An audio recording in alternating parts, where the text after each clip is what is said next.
Good morning, Brian from Sipkens Nurseries here, and I'm going to answer a couple questions for you about fall blooming mums. And the first is, how do you pick the perfect mum? Well, it's really easy.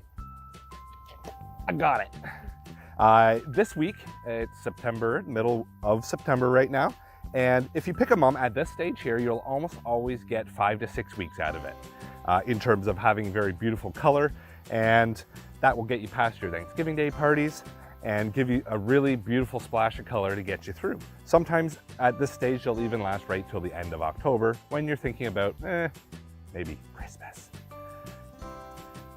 And the other question is, are they perennial? Will they overwinter? Well, if you leave them in a pot outside, no, they won't overwinter.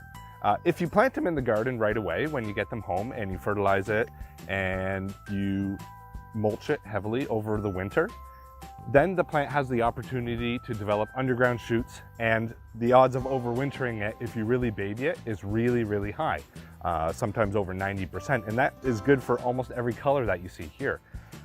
But if you just kind of neglect the plant and say, well, it's November 15th, I should really put it in the ground, see if it'll overwinter, you probably won't have success because the plant doesn't have that time and that opportunity to develop its underground shoots. Because everything you see right now is all on top. All the branching, all the flowers, it doesn't have underground structure yet.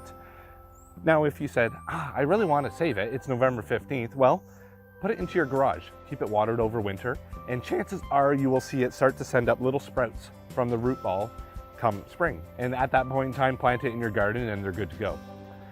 Now, you'll find that they won't be that perfect little round shape each year. So as they start to come up in the spring and they get around 12 or 14 inches, it's best to trim the plant. If you do that in the spring as it's getting tall, you'll find that you have a very nice shapely plant. And the other thing with mums is you want ones that are grown outside if possible, because that gives them that really nice perfect shape as well as strong branching. Sometimes you'll find plants that are grown in a greenhouse as opposed to out in the full sun, and they'll have a lot of weak or broken branches to it. And those are your answers to questions about mums.